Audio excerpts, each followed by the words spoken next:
family, but she took the river with Judas.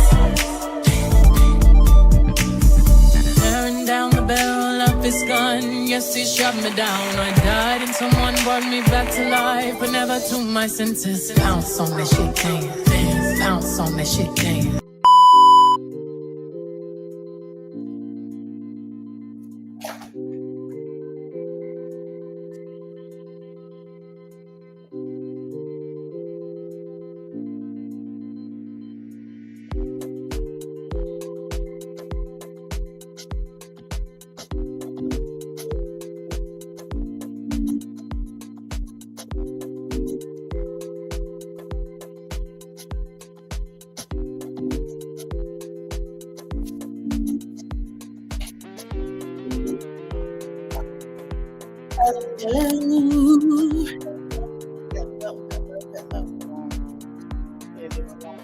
One of my favorite. What's up, y'all? Welcome in. Welcome. If you watch the replay, that's fine. I'm sorry. I'm late. I forgot. I don't know why I thought I had it set for 12:30, but I have it set for I thought it was 12:15. So excuse me in my tardiness. I do want to talk about some things because like I said, I was going to do a series on it. I'm going to do the one with Hawaii tomorrow, and Juan Guajardo, I hope I said his name right, who was a Congo Spaniard that found America. We're going to talk about that tomorrow as well. But I want to start off with Queen Amanirenas, and her story isn't told like it should be, and then we're going to go to Cleopatra. So this is Queen Amanirenas. There are different depictions of her. She is the Queen of Kush. The Kingdom of Kush, which is now part of Egypt and other countries. Well, I think you could say countries and cities. But Amanirenas was the queen of the Kingdom of Kush from mid to late 1st century BCE. Queen of Kush Empire, which is now known as Nubia, and what is now is the southern part of Egypt. But check this out, y'all. It is part of Sudan. Queen of Kush Amanirenas is now, the Kush was part of is now called Sudan, Africa, the southern part of Egypt. Okay, and we finna get into it because a lot of people did not know this. She was titled, now her story came about, she was one of the most famous matriarch queens because of her role in leading the Kushite army against the Romans in a war that lasted 3 years. The war is allegedly largely responsible for halting Rome's southward expansion in Africa. After initial victory against Rome, Egypt, the Kushite army was driven from the country by the perfect Gaius one of the kings of Rome, who established a new Roman frontier. So the basically plan was to take over Egypt, and we're gonna talk about Cleopatra, Egypt, Sudan, and what's going on now. Basically, Kush was like, well, the Queen of Kush, Amanirenas, okay? She was basically like, hey, listen, I'm not finna let you take over my kingdom. This is my territory. You're gonna have to go through all of me and me to get to it. And she fought a very long fight until her death. Very long time. We're gonna talk about it. And I just want to give you a little bit background because that is now southern part of Egypt and is now part of Sudan, Africa. So imagine the woman that Sudan, Africa had around that time that was now Kush, in the fight that they have, and now Sudan is under attack. And now we see that what's going on now. So Amanirenas was basically she fought against Caesar, and what he was trying to do was take over Egypt and any other territory in Africa and reign over, and they just wasn't having it. Now he was successful in taking Sinim, Ifatani, and Fali. As they took the city, they enslaved inhabitants and destroyed the statue of Caesar Augustus. Though Strabo does not mention it specifically, the head of such statue was buried beneath the steps of a temple. So she went to Caesar, and he threatened to take over, and she went. They had a conversation, didn't go well. She beheaded his statue, took it and put it under her under her seat under her palace in there. And it says Strabo claims the new perfect of Egypt marched with less than 10,000 infantry and 800 cavalry against 30,000 Cushite men in Cyan. The Cushites fight with a large oblong shields made of raw ox hide and simply weaponry such as axes, pikes, and swords. Because of this, they are overwhelmed by the attack. So, okay, so let me give you just a thing, and then we're gonna play some videos. Basically, she went to fight with her husband. Her husband died, and she lost her eye, and that's when it got even worse. So we're gonna play some videos of explaining this more better than I can read it to y'all. This woman was nothing to play with. History often seems to remember queens like Nefertiti, Queen Tai, and even Queen Nzinga, rightfully so. But for some reason, not a lot of people seem to know about the warrior queen that stood up to Rome and won. I'm talking about the great Queen Amanirenas, who personally is my favorite queen of all time. So much so that I love Queen Nzinga and Nefertiti. I would put Amanirenas at the top for me. And I love the other one because of how they ruled. that about 6 years ago, I created t-shirts with her story written on the back because I really wanted to help more people learn about this incredible and amazing warrior queen. And if you don't know who she is, of course, I'm going to tell you. Queen Amanirenas was a Kushite queen from Meroe, which would now be modern day Sudan. She descended from a long line of warrior queens known as the Kandakis and or the Candaces, as the Greeks called them. Now, she ascended the throne around 20 BC and was the most accomplished, in my opinion, queen of Kush because she led a 5-year-long war against Rome and won. Nobody was beating Rome during that time. In fact, at the time, Rome controlled Egypt and they wanted to challenge Kush and make them a vassal state, aka a subordinate state, and then tax the Nubians. That's what they're trying to do now. So naturally, Queen Amanirenas had a problem with this, and she had a problem with Rome wanting to come over and take over her nation, tax her people, and take advantage of her people. So in turn, she launched a campaign against Rome, and she was successful, even though she lost her left eye during the battle, but she was still successful. And some even state that during the battle, she cut off one of the heads of Augustus's statues and then had it buried under the steps of one of her temples so that her people would symbolically trample Rome every time they walked in and out of the temples.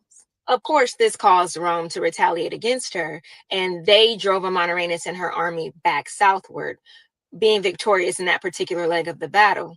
However, about 2 years later, Amanirenas gathered a larger Kushite force, and met the Romans again in battle. But this time, the Romans couldn't navigate the Kushite region, so they had to retreat. And in turn, Amanirenas won the war. Now, eventually, Rome and Kush signed a peace treaty. And within that peace treaty, Amanirenas got exactly what she wanted, including having those taxes revoked and securing Kush as an independent nation. So when I heard that Sudan and Congo, I had to go think about the history of Amanirenas when he said he's going to sit down with them. I want to be honest. If the peace treaty, they can, I don't. Well, I don't want to say too much, but they probably would get what they want, and it probably won't work in his favor. But let's continue. period. Legend states that when she sent her Kushite ambassadors to go negotiate with Rome, she gave them a beautiful bundle of golden arrows to take as a gift. And then she had her ambassadors relay this message to the Romans. This gift is from the Candace. If you want peace, this is a token of her warmth and friendship. If you want war, keep the arrows because you're going to need them. Yeah, she was a badass. Now, of course, this is just a vast overview of her story, but her story has been one of my favorites for years, and not a lot of people know about her. And I'm grateful for platforms like these that exist now so that we can begin to tell her story and we can be reminded of the powerful women that came before us and pull from their strength to overcome the struggles that we're facing in our current societies. So I want to Yes, she was one of my favorites when I found out about her too. And I want y'all to pay attention to the reason I didn't think about this because I was sitting here talking about Sudan and I was like, oh snap, it clicked in my head. Kush is now Sudan. But she was over the queen over that area around that time long ago. It is now Sudan. And it's the same, it's kind of like the same play of it. And guess what? It's towards the south part of Egypt. So just imagine what she was trying to do to keep it from happening and what we're seeing now. She is one of my favorites. Now, Cleopatra, I love her, but then when I've learned more, we're going to get into Cleopatra in a little, but when I've learned that what they gave us about Cleopatra was not all the way true, and there were things that was done to harm her, and the depth of it now I see it's crazy. But we're going to get more into her. Let me see if I could play this one right here. They were eventually pushed back south. The memory of this power was burned into the Kushite identity. Their capital had moved south to the city of Meroe, a bustling hub for trade and industry, safe from northern neighbors. The landscape was dotted with pyramids, steeper and more slender than Egyptian ones, royal tombs for their kings and queens. This was a culture with its own language, gods, and powerful traditions. And one of its most remarkable traditions was the role of women. The rulers of Kush weren't always kings. The kingdom saw a long line of powerful female sovereigns, known by the title Kandake. Often Latinized by the Romans as Candace, this wasn't a name, but a title of supreme authority. These weren't women ruling from the shadows. The Kandakes commanded armies, ran the state, and were shown in temple art, just like male pharaohs, smiting their enemies and protecting their realm. They were the living embodiment of the kingdom's power. And as the shadow of Rome fell on Egypt's border, it was a Kandake who held the throne. Her name was Amanirenas. Amanirenas came to power around 40 BCE, a time of massive global upheaval. To the north, her contemporaries were the famous Cleopatra and Mark Antony. This was the time, around that time of North. Remember, the reason I put Cleopatra in this because it's around the same time. And the same ones that Amanirenas was fighting, it's the same way that Cleopatra lost her bloodline. And we're going to get into that. Whose war with Augustus was shaking the Mediterranean world. Mm-hmm. Amanirenas ruled with her husband, King Teritekas, and together they watched the world they knew change forever. The title of Kandake carried immense weight. It signified a line of incredible female leaders. Unlike in Rome, where power was for men only, in Kush, the royal line was often traced through the mother. This influence eventually grew into direct rule, with a series of Kandakes reigning as sole monarchs. Amanirenas inherited this legacy.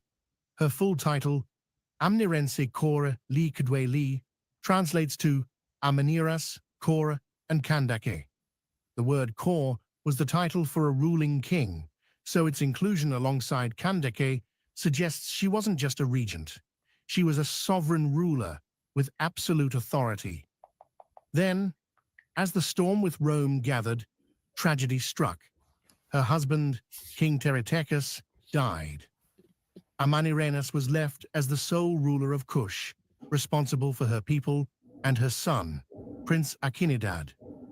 She now faced the terrifying challenge of defending her nation from the most powerful military on the planet, all by herself. She knew the road ahead would be hard. She began to mobilize her people, preparing for the fight she knew was coming. The queen, who inherited a thriving kingdom, now had to become a warrior to save it. Rome's conquest of Egypt in 30 BCE wasn't the end of Augustus's ambition. It was just the beginning. Roman forces began to push south, creeping into the northern territories of Kush. The first Roman prefect of Egypt, Cornelius Gallus, was eager to make a name for himself. He marched his legions south, setting up a Roman presence and, most offensively, imposing taxes. This was an insult that couldn't be ignored. For a kingdom that had once ruled Egypt, the idea of paying tribute to a foreign occupier on their ancestral lands was unthinkable. The Romans saw it as standard procedure. The Kushites saw it as a declaration of war. Roman historians, like the geographer Strabo, paint the Kushites as the aggressors. But history is all about perspective. From the Kushite point of view, Roman encroachment and taxation were the first shots fired. Augustus was openly planning campaigns into Nubia. For Amanirenas, just waiting for the Roman legions to march on her capital wasn't an option. She was a Kandak of Kush. She wouldn't wait to be attacked. She would strike first. Her moment came in 25 BCE. The new Roman prefect, alias Gallus, was distracted, leading a difficult campaign far away in Arabia. With the bulk of Roman forces in Egypt busy elsewhere, Queen Amanirenas saw her chance. I want to pause real quick. I just thought of something. And I know that a lot of people, when I see these depictions, I'm going to do it tomorrow. I'm going to do it tomorrow some kind of way because I do want to cover the Brene situation too. Putting a thought in y'all head, right? As you know, to the believers, right, that want to claim that Jesus is white, right? Which he is not.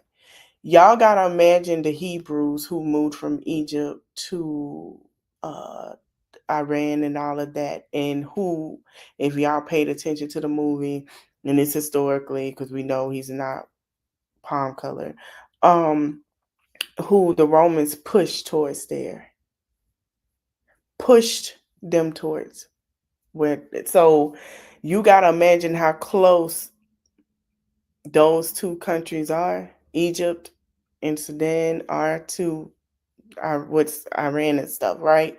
So, and how they were pushed there. But I'll do more deeper onto that tomorrow. She decided to take fate into her own hands.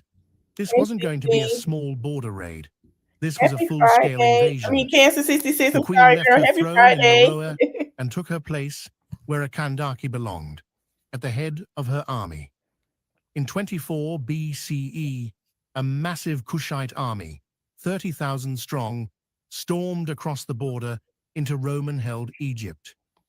These weren't the heavily armored legionaries of Rome.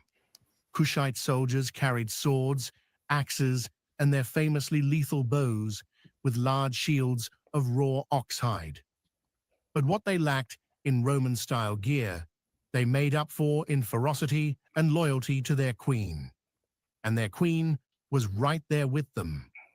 Amanirenas, alongside her son, Prince Akinidad, personally led the charge. This was a direct, audacious challenge to Roman authority, and it worked. The Kushite army swept through southern Egypt, overwhelming the unprepared Roman garrisons and capturing the key cities of Syene, Philae, and Elephantine. The Kushites took Roman citizens captive and looted the cities, but Amanirenas wanted more than just treasure. she was making a statement.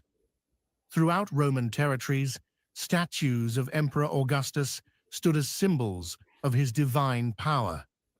Amanirenas' forces targeted these symbols, pulling them down in an act of profound defiance.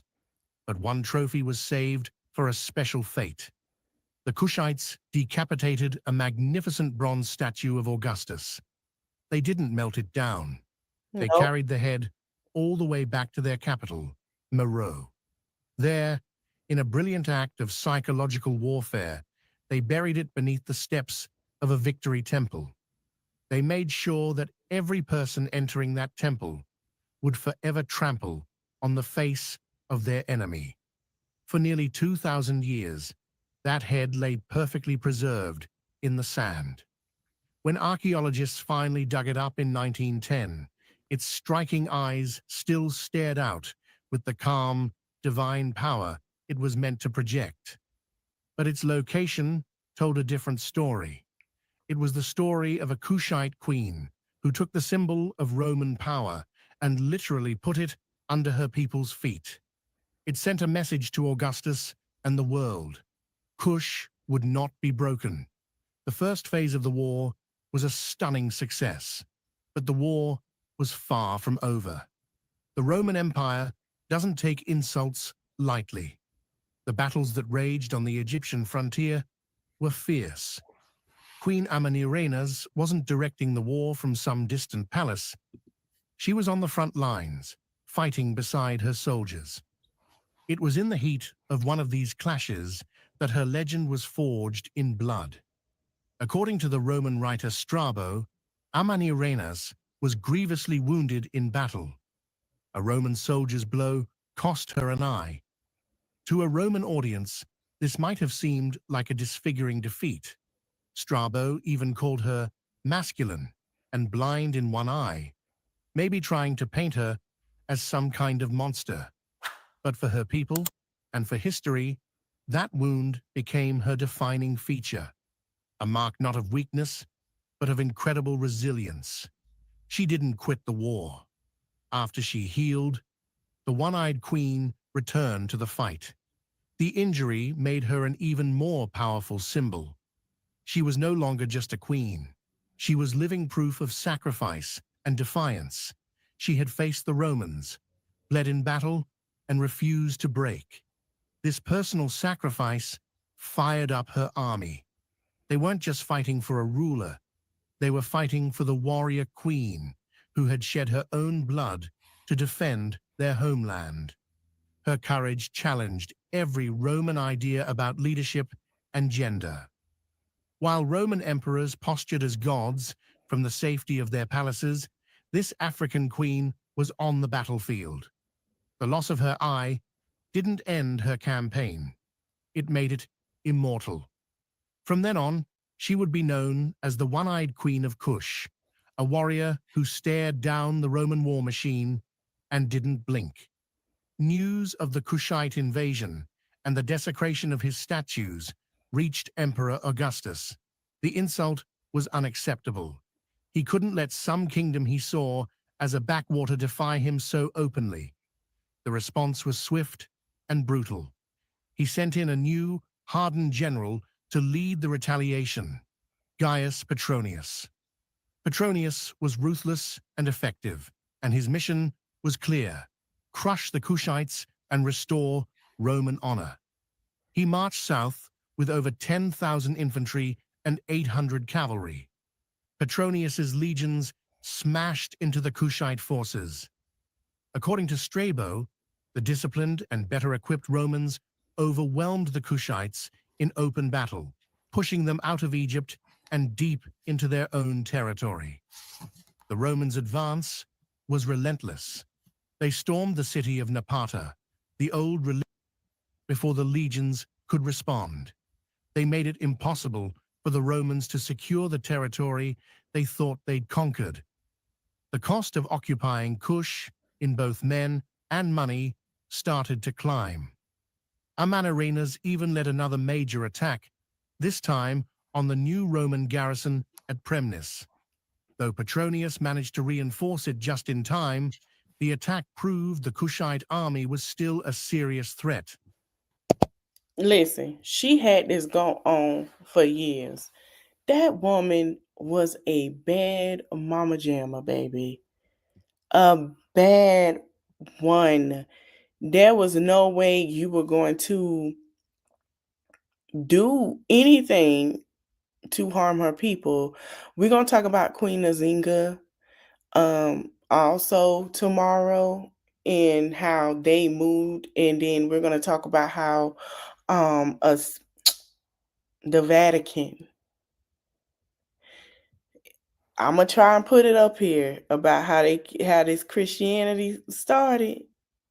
I'm gonna put it up here, but if we get what you call it, we gonna put it on members only. All right, I'm just letting you know. So if you want a membership by Sunday, please have one if interested, because I really want y'all to pay attention to this. Because if y'all pay attention to what's going on now, it will be like it makes sense.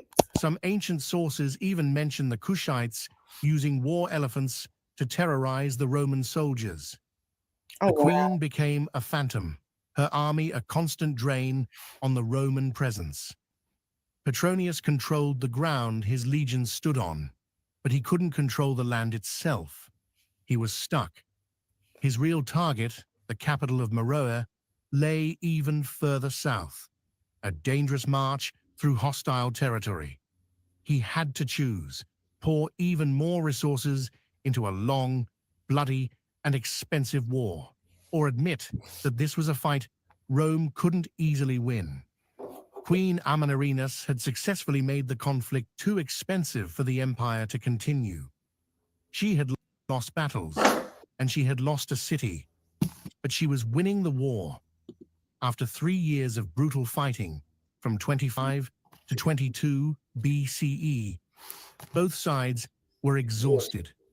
Amanirenas had fought the world's greatest military to a stalemate. Having proved her strength on the battlefield, the one-eyed queen now showed her wisdom in diplomacy. Instead of continuing the war, she sent ambassadors to negotiate a peace treaty, but she didn't send them to Petronius, the man who sacked Cleopatra. She went over his head. Her envoys traveled all the way to the Greek island of Samos, where Emperor Augustus himself was holding court. It was a brilliant political move. She was negotiating not as a defeated subject, but as a sovereign ruler speaking directly to the emperor. One story, possibly a legend, but one that captures her spirit, tells of the message she sent. Her ambassadors presented Augustus with a bundle of golden arrows, a message with a double meaning. This is a gift from the Kandake. If you want peace, they are a token of friendship. If you want war, keep them, because you're going to need them. Augustus, a pragmatist, was in a tough spot. The war was a drain on resources with little to show for it.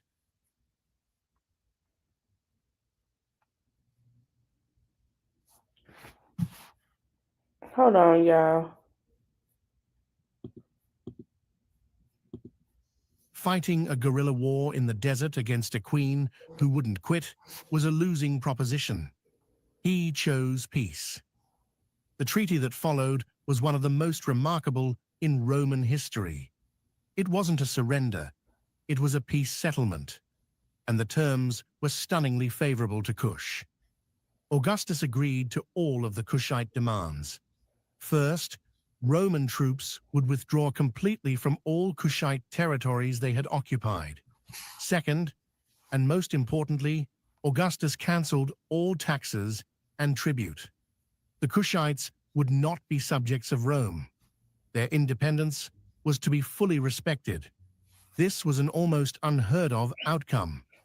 Nations that defied Rome were usually crushed, but Amanirenas had not only resisted, she had forced the emperor himself to back down. The peace treaty of Samos, signed around 21 BCE, would hold for centuries, beginning an era of peace and trade between the two empires. She had won. With the Roman threat gone and her kingdom's independence secured, Queen Amanirenas returned home a victor. She spent the rest of her reign, until her death around 10 BCE, not at war, but in rebuilding her nation. The peace she won allowed Kush to flourish. Free from the threat of Roman taxation, the kingdom entered a golden age. Trade with Roman Egypt resumed and grew, but now on Kush's terms. Wealth poured into Meroe, funding new temples and monuments. Amanirenas, the warrior queen, proved to be a master of peace. Her legacy is immense.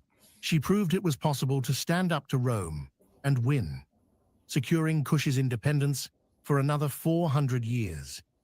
She also cemented the power and prestige of the Kandakis. She inspired a line of strong female rulers who followed her, including Queen Amanirenas, who inherited a strong and prosperous kingdom.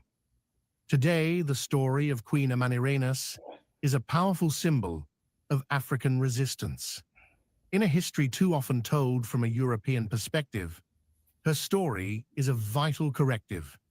It's the story of an African kingdom and its queen acting with strategic brilliance and unwavering courage to defend their home. She defied not only the Roman Empire, but also the stereotypes of gender and power that have warped our view of the ancient world. Her legacy lives on, not just in the ruins of Meroe or the writings of ancient historians, but in the enduring spirit of resilience she represents. The story of the one-eyed Queen of Kush continues to inspire. Her name may not be as famous as Cleopatra's, but her achievement was arguably, if you believe these stories deserve to be told, and All right, y'all.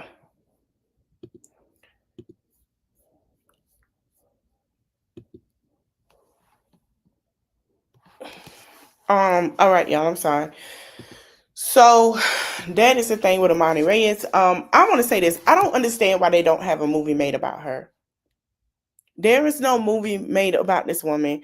And I feel like Hollywood, if y'all like to make movies, need to make a movie. I said it before and I said it again. I want Ryan. I don't want to say his last name wrong. I want him and Michael B. Jordan to come and make a movie about this woman.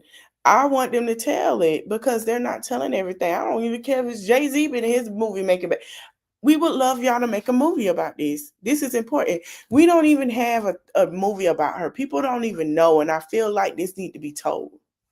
So we're gonna move on to Miss Cleopatra around, who's up and around the atom. But yes, much love to respect to my favorite queen. I love her. I love what she did, and it's okay. You know. All right, let's go to Cleopatra. So there were some depictions about Cleopatra. Let me go to look up Cleopatra. As we know, Cleopatra wanted to be queen, right? And Cleopatra was over the ruler is the last active ruler of Ptolemaic kingdom of Egypt, right? And she had a relationship with Julius Caesar and Mark Antony. Her thing was to have this relationship to get what she wanted.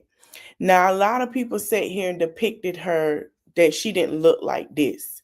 She looked it like this. This is what they told us that Cleopatra looked it like. Look, Cleopatra didn't look like this. So you got to remember, this is the depiction they made of her. This was a Roman sculpture, but she did not look like that.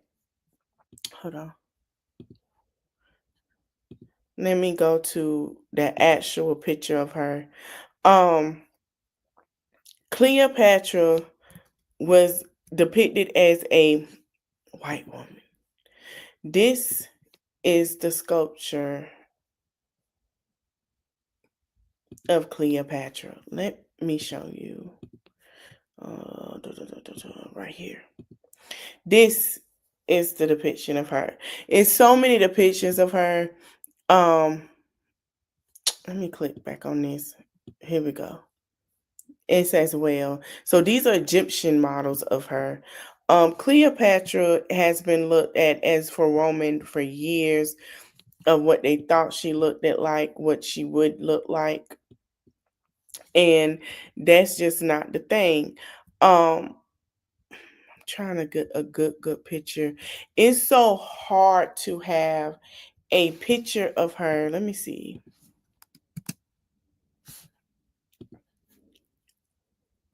And what they thought she would be, and it's not.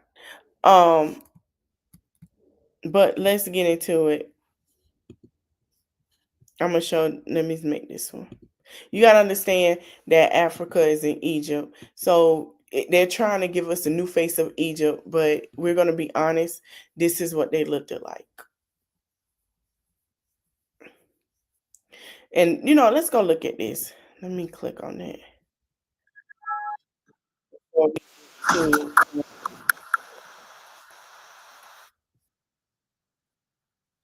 Before we get to the actual truth. In my tomb. That's what, according to rumors, Cleopatra once said. Rumor has it really wasn't about the gender.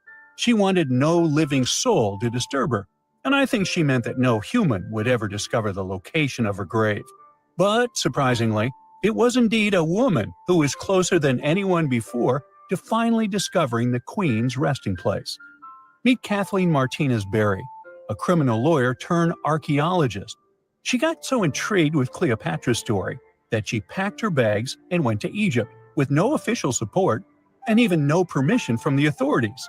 All she had was pure determination to find the Queen's tomb. Now, you could say Kathleen had always been ahead of the game. She skipped. They don't show in that clip, but it's fine. But let's go to the history of it. Cleopatra reigned. She was a father-loving goddess, was queen kingdom of Egypt from 51 to 30 BC. So anything with BC is going backwards, and then it starts into after Christ. Okay, so the last active pharaoh, a member of the dynasty, she was a descendant of its founder, Ptolemy Soter, a Macedonian Greek general and companion of Alexander the Great. Now, from what I've heard, she had 3 kids, and they fought for her. They killed her oldest one in war. From what I understood, the 2 youngest one they took after they found her unalive. They wasn't sure if she passed from poison or she let a snake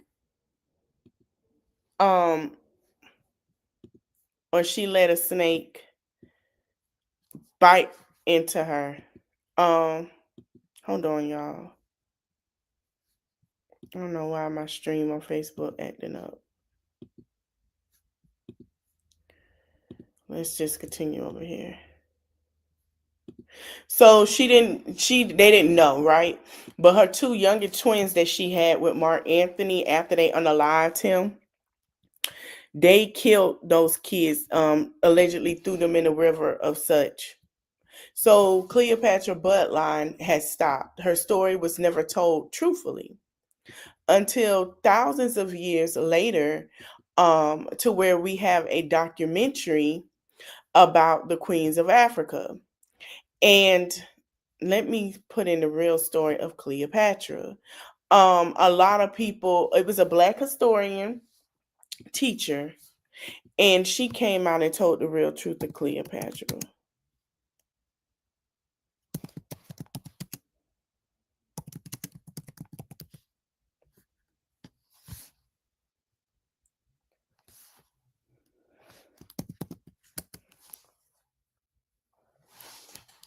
So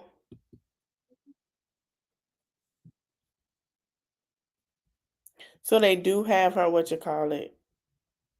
and they said.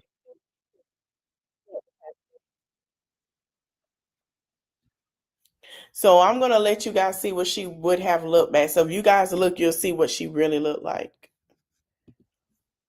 Y'all not telling me this is not Nicki Minaj, Nicki Lewinsky, Nicki the Ninja, Nicki the Boss, Nicki the Harajuku Barbie. Like, you're not convincing me. These are not bars at Stanford University. There's No, she's joking. I don't even think that. Anyway.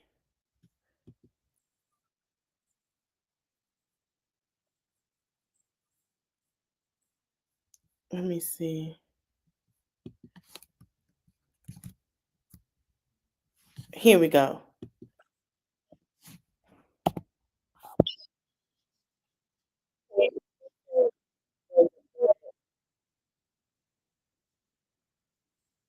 She they don't even claim y'all in the Greek, but hold on, y'all.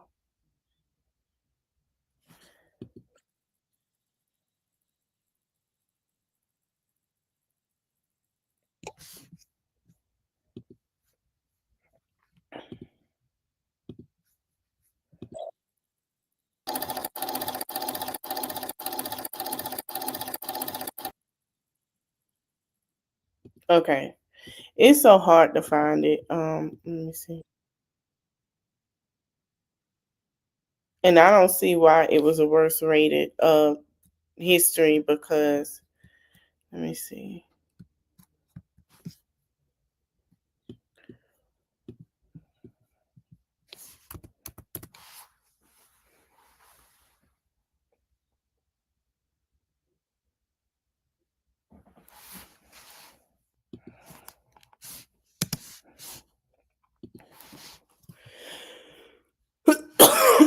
I want to get y'all the real story. I don't want to bring no bullshit people feel made about this woman.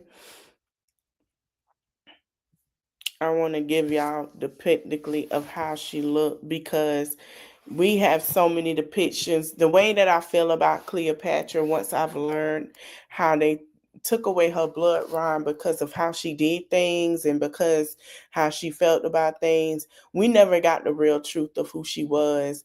And I feel like Cleopatra's story has always been fucked up to me to where that people want her to look one way to depict because they don't know, and it's sad. I feel like Amanirenas and Cleopatra don't get their grace. Cleopatra don't get her grace with looks in her real story. Amanirenas don't get her truth told as she should, the Queen of Kush. So it's like, what the hell are we doing? You know what I'm saying? Let me see, because people are not telling the truth. So Catherine Martinez, we're gonna go into, and it's 20 minutes. So let's play it. Was written by the man who needed her destroyed. Octavian didn't just defeat her, he rewrote her into a monster, so he could become Rome's first emperor. The seductive temptress? She was a political genius who spoke 9 languages. The foreign queen? She was a North African ruler who nearly defeated Rome. For 2,000 years, historians repeated his propaganda instead of the truth. This is what they erased. Forget everything you think you know about Cleopatra. Forget the seductive queen, the milk baths, and the dramatic snakebite. Forget the image of a foreign temptress dripping in jewels who brought an empire to its knees with her beauty alone. This is the image we were all sold. But this image is a lie. A 2,000-year-old lie crafted by one of the most powerful men in the world to win a war and legitimize an empire. The popular image of Egypt's last pharaoh is one of the most successful propaganda While this is playing, I'm finna ask ChatGPT to give us a real depiction of what Cleopatra would look like. campaigns in history. It's a fabrication designed over 2,000 years ago to justify a war, cover up the murder of Caesar's supposed heir, and erase the identity of a powerful North African ruler who nearly brought Rome to its knees. This historical smear campaign has been so effective that for centuries, even respected historians have perpetuated the myths, choosing the scandalous Roman narrative over the far more complex and impressive truth. They focused on the caricature, ignoring the coins, the economic records, and the political maneuvering of a genius who held power for over 2 decades in a world built for men. So, who was the real woman? And why has the world, for 2 millennia, clung so desperately to the lies? To understand the lie, you first have to understand the man who benefited from it and the existential threat he faced. Our story begins not in Alexandria, but in Rome, in the chaotic aftermath of Julius Caesar's assassination on the Ides of March, 44 BC. Rome was a powder keg. The Republic was fractured, its institutions crumbling under the weight of civil wars, and a colossal power vacuum had opened. Into this void stepped 3 key players. First, there was Mark Antony. He was Caesar's most trusted general, a charismatic and battle-hardened veteran who commanded the loyalty of Caesar's legions. To many, he was the obvious successor. Second, there was Cleopatra, the 7th Philopator, Queen of Egypt. She was not just some distant monarch, she had been Caesar's ally, his lover, and the mother of his alleged son. Egypt, under her rule, was the wealthiest kingdom in the Mediterranean, a breadbasket and a bank that any Roman hopeful would need to control. And third, there was a sickly, unassuming 18-year-old named Gaius Octavius, better known as Octavian. He had no military victories, no powerful faction of senators at his back. All he had was a name. In his will, Julius Caesar had posthumously adopted his grandnephew, making Octavian his official son and heir. This set the stage for a decade-long clash of titans. Initially, Octavian and Antony formed an uneasy alliance with a third general, Lepidus. I want to say this. I'm listening to something else and listening to y'all. And doing this with y'all. I'm sorry. People were mad at this woman because she was Black and British. And they were upset because she was Black. They didn't care that she was British. They was upset that she was Black because the real depiction of, in their mind, of Cleopatra wasn't brown or Black.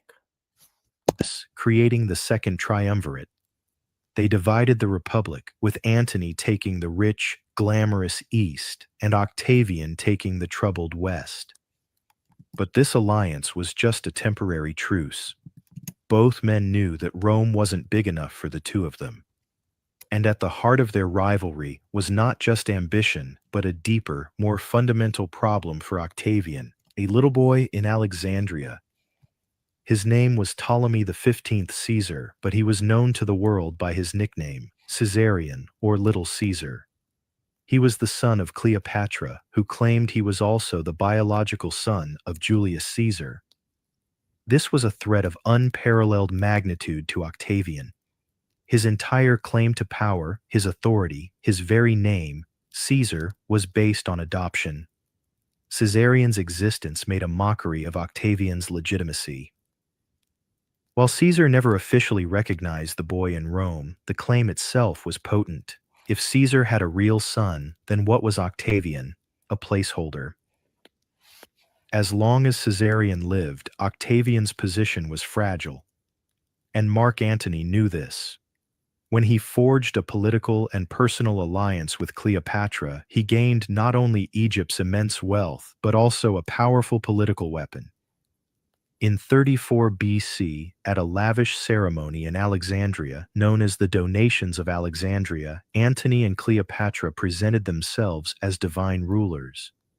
They distributed kingdoms to their own children, but most damningly, they proclaimed Caesarion to be the true son and heir of Julius Caesar. Cleopatra was hailed as Queen of Kings, and her son as King of Kings. From Rome, Octavian watched with growing terror. This was a direct challenge to his identity and his future. Antony wasn't just ruling the East, he was building an alternative power center with Caesar's supposed son as its figurehead. Octavian realized he could not simply defeat Antony in a civil war. That was too risky. He needed to do more. He had to destroy Antony's reputation, delegitimize his alliance with Cleopatra, and reframe the entire conflict. He needed to win a war of information. Okay, before we finish, I'm gonna see. This what I asked, because she was a Nubian queen. Let's just be for real. Let's just be for real. Y'all gotta stop playing this. Oh, she was brown. Let's just be for real. I want to show. I'm gonna pause whatever that man was saying because we know all of that. But I'm gonna see if I can go to.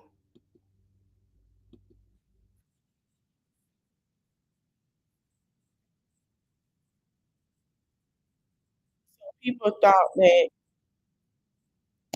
Cleopatra dad had a concubine and all that stuff. I want to get with the.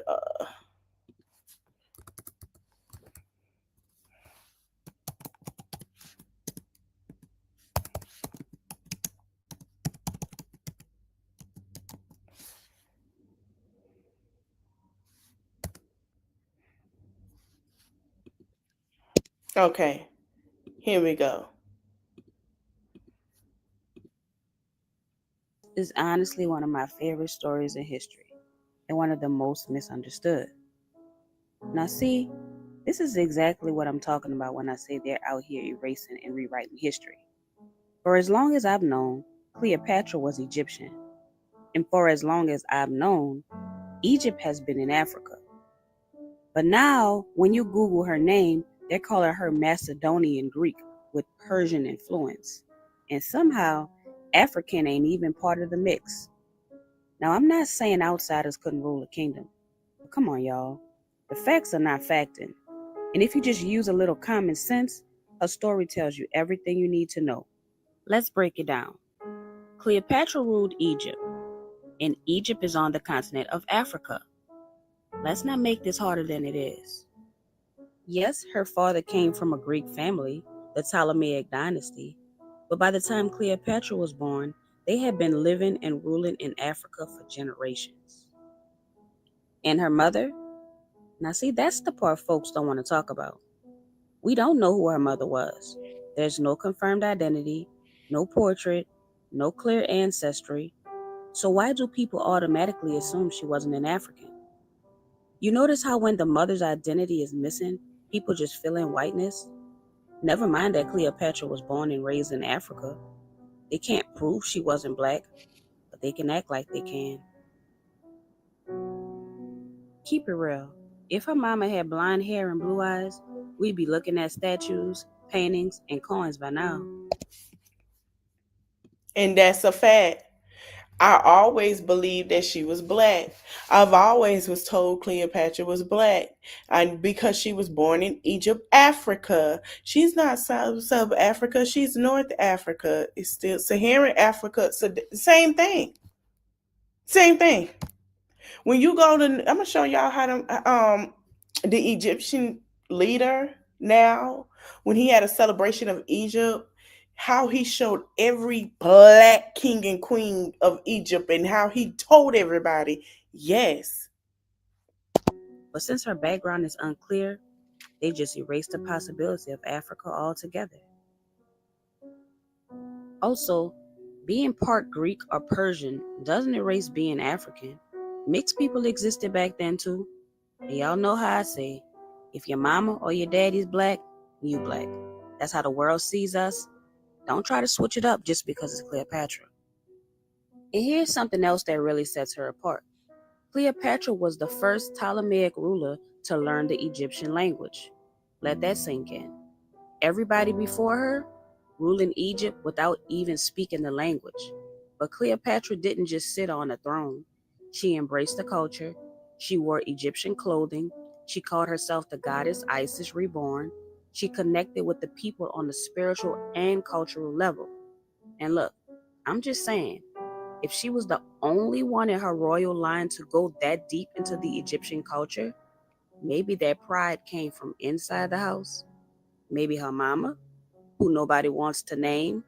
Maybe she was Egyptian. Maybe she taught Cleopatra that language. I don't know. But y'all see where I'm going with this. All right, so now let's talk about the juicy part.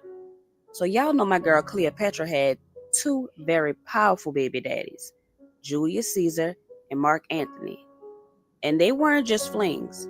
These men came back to her, had kids with her, gave her land, power, influence. She wasn't just a side chick, she was the center. But let's not skip the part where neither of them married her. They had babies, they went back home to their wives in Rome, but they kept Cleopatra in Egypt, out of sight. Now let me ask you, when have you ever heard of a beautiful white royal woman being treated like that? Exactly, you haven't. Because that's not how white queens get treated. That's how black women have been treated. Loved in private, hidden in public.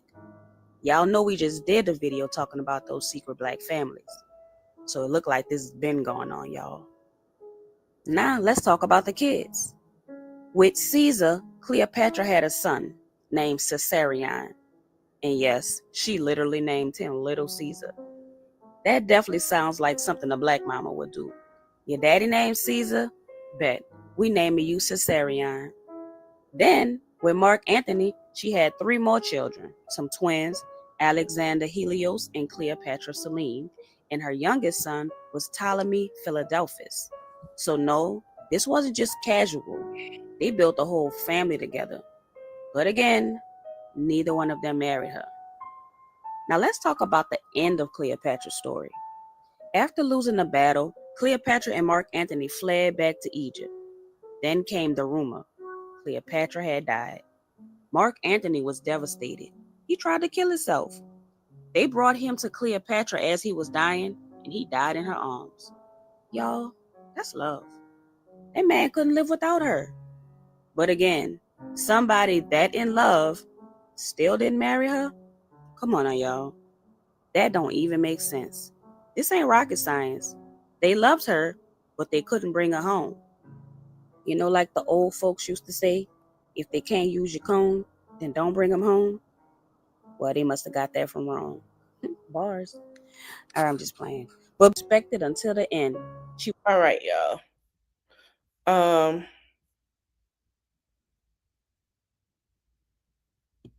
that's racist. Cleopatra wasn't black. She's Egyptian. That's African. She was Macedonian. Cleopatra is one of the direct descendants of the right-hand man for Alexander the Great. Alexander the Great ruled a few generations before. I did know that. Yes. Oh, that's racist. Cleopatra wasn't black. She's Egyptian. That's African. She was Macedonian. Cleopatra. She was half Macedonian and black. His right-hand man slept with her mother, and that's how she got here. Okay? It's one part of it I want to share. We can solve the mystery beyond doubt of who this skeleton actually is. None other than Cleopatra's sister. She was the most beautiful woman in history. But new DNA analysis and forensic reconstruction suggest a terrifying alternative. The last pharaoh may have been a genetic time bomb. The DNA of Cleopatra has finally been analyzed, and what it revealed is terrifying. It seems that her greatest battle wasn't against Rome, but against her own biology. To fully understand the rave about Cleopatra's DNA being analyzed, we have to start with one woman. The Martinez breakthrough, the geometric miracle. For 2,000 years, the sands of Egypt have held on to one specific secret, a secret that has baffled historians and treasure hunters for centuries. We are talking about the final resting place of the last pharaoh, Queen Cleopatra. Usually, most experts will tell you she's gone. They say she's buried under the modern streets of Alexandria, lost forever to earthquakes and rising tides. But for the last 20 years, one woman dared to say they were all wrong. That woman was Kathleen Martinez.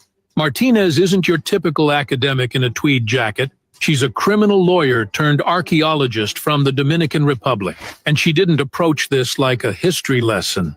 She approached it like a cold case homicide. She treated Cleopatra's disappearance like a crime scene that needed to be deciphered. This remains has the possibility of being the lost tomb of Cleopatra. While everyone was looking left, Martinez looked right. Her profile of the suspect led her 30 miles west of Alexandria to a forgotten, crumbling temple called Taposiris Magna.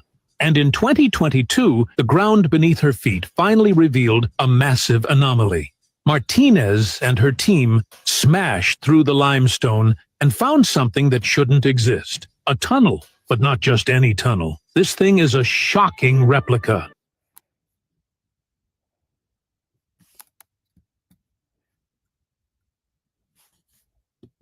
Cleo was mixed. They did a DNA test off her remains, also known as the Black Queen of Egypt. I like the confidence that people have when they leave comments like this. The University of Google, and find multiple sources from verifiable, reputable places that state that the final resting place of Cleopatra has never been found. Like, I think if they found where Cleopatra was entombed, that would be one of the most significant archaeological finds of our time. She was never found. But that's like I said in here, she was never found. The only thing that we understand of is the lady said she found it, couldn't find out it was her sister, right? Is what we just said. But what I just said is that basically we know there is no way that you can just sit here and say, because all we found was the sister, remember? We find out that there's no depiction of what they did to her children or her. So, but I can tell you that deep down, I believe that we have not found her, but I do believe that she is Miss. She is. History, and that silence has fueled one of the greatest debates about her true origins. Was Egypt's last pharaoh carrying the legacy? I really believe that. We know from her sister, but let's be clear. Why they tried to erase Cleopatra's true story and what it means for you. This we're gonna go. For centuries, the story of Cleopatra has been hidden, rewritten by those who feared her true power. They painted her as a white queen, erasing her African roots and the legacy of Black excellence she carried. But why? Because knowing the truth challenges the false stories that say greatness belongs to only some. Reclaiming Cleopatra's real story is about reclaiming your own power. When we remember where we came from, the queens, the healers, the warriors, we awaken. We break free from the lies designed to keep us small. This is more than history. This is spiritual revolution, and it's only just beginning. If you're ready to hear more truths hidden in the shadows, follow the echoes of ancestors, where your roots speak and your soul remembers. Why they tried to erase Cleopatra's true story and what... Listen. That's just what it is. We have one who's never been, given the flowers she deserved, and we have one that history has been erased. And we have to figure out on our own. It's crazy. I wanted to show y'all one of the scenes from the Netflix Queens, where they were speaking on her, and like she said, she was never found. Everybody want to find Cleopatra.